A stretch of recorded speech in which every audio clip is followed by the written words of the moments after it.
এক হাদিস থেকে আমরা জানলাম হাত উঠাতে হবে কান বরাবর, আর এক হাদিস থেকে আমরা জানলাম হাত উঠাবে কানের লতি বরাবর, আর এক হাদিস থেকে আমরা জানতে পারলাম হাত উঠাতে হবে বুক বরাবর, কাঁধ বরাবর। এই যে হাদিসগুলো জানলাম, ইচ্ছা করলে আমরা যে কোনো একটার উপর আমল করতে পারি, পারি কি পারি না? যে কোনো একটার উপর আমল করতে পারি। অথবা আমরা যদি চেষ্টা করি এই হাদিসগুলোর মধ্য থেকে 13টার উপরই আমরা আমল করতে পারি, তাহলে আমরা দুইটার মধ্যে যে কোনো একটা করবো নাকি 13 হাদিসের উপর আমল করব? কোনটা? একটা না 13টা? 13টা করলে বেশি ভালো না? যত হাদিসের উপর আমল হবে ততই আমাদের সব বেশি হবে। তাহলে একটার উপর আমল করবো নাকি যদি সম্ভব হয় 13টার উপরে? যদি সম্ভব হয় 13টার উপরে, কারণ নবীজির কাছ থেকে বিভিন্ন রিওয়ায়াত আছে। যদি আমরা সম্ভব হয় 3টার উপরে আমল করব একই সাথে, তাহলে কে এই সুযোগ মিস করে? ইমামে আজম আবু হানিফা রাহমাতুল্লাহি আলাইহি তিনি বলেছেন, তোমরা যখন হাত তুলবে তখন কানের লতি বরাবর উঠাবে। যদি তোমরা কানের লতি বরাবর উঠাও তাহলে 3টা হাদিসের উপর আমল হয়ে যায়। বলি সুবহানাল্লাহ। তোমাদের হাতটা কান বরাবর থাকে কি থাকে না? সবাই বলি কানের বরাবর থাকে কি থাকে না? কানের লতি বরাবর থাকে কি থাকে না? 2টা হাদিসের আমল হয়ে গেল। আবার এই হাত যখন কান বরাবর থাকবে তখন কাঁধ বরাবর হাত থাকে কি থাকে না? থাকে। তাহলে 3টা হাদিসের উপর আমল হয়ে গেল কি গেল না? গেল। তাহলে আমরা হাত যখন উঠাবো তখন কানের লতি বরাবর উঠাবো। এই কানের লতি বরাবর উঠানোর মাধ্যমে আমরা 3টা হাদিসের উপর আমল করি। পারবো তো ইনশাআল্লাহ? তাহলে আমরা যে আমল করি এটা কি বিদআতি আমল নাকি বেশি হাদিসের উপর আমল? সুবহানাল্লাহ। হাত উঠানোর পর আমাদের কাজ হলো তাকবীর বলে হাত বাঁধা। তাকবীর বলে হাত বাঁধা। বুখারী শরীফের 740 নম্বর আন্তর্জাতিক বর্ণনা, আন্তর্জাতিক নাম্বার 740 নম্বর হাদিসে রাসূল করিম সাল্লাল্লাহু আলাইহি ওয়াসাল্লাম ইরশাদ করেছেন, কানান নাসু ইউমারুন।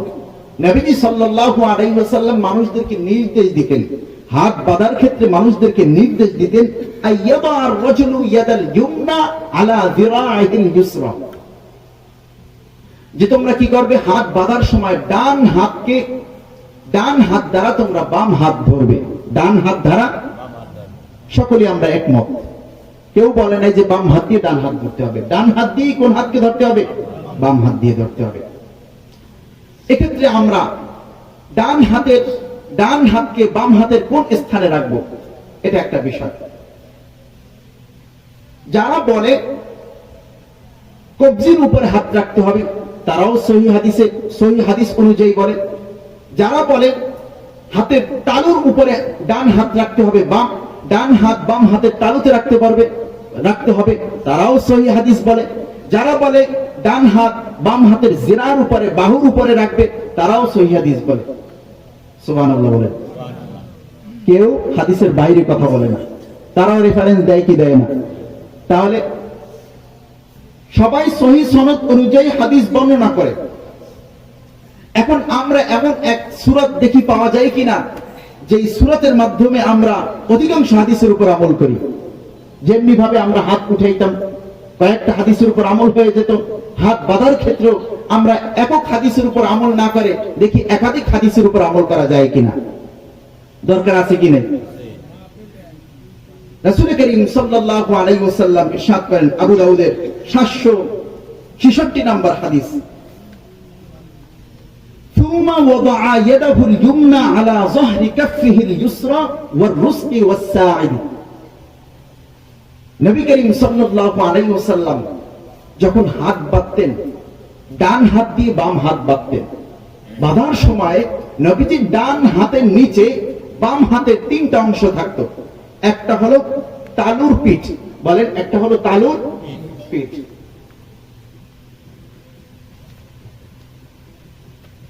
একটা হলো তালুর পিঠ, সবাই খেয়াল করেন, একটা হলো তালুর পিঠ এবং কবজি, আরেকটা হলো জিরা, বাহু। জিরা বলা হয় হাতের আঙ্গুলের মাথা থেকে নিয়ে কনুই পর্যন্ত, এই জায়গাটাকে কি বলা হয়? জিরা। তাহলে আমরা দেখি এমন একটা পদ্ধতি পাওয়া যায় কিনা যেই পদ্ধতির মাধ্যমে 3টা হাদিসের উপর আমল করা যায়। এখন দেখেন, আমরা ধরলাম এই ডান হাত দিয়ে বাম হাতকে ধরলাম, শুধুমাত্র কবজিকে ধরলাম না, শুধুমাত্র হাতের তালুকে ধরলাম না, শুধুমাত্র জিরা বাহুকে ধরলাম না।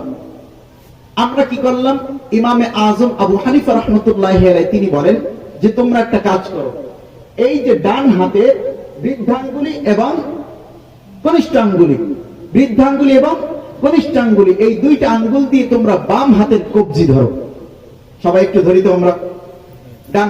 ডান হাতের এই দুইটা আঙ্গুল, ডান হাতের এই দুইটা আঙ্গুল, এই দুইটা আঙ্গুল দিয়ে আমরা বাম হাতের কবজির মাঝে ধরলাম।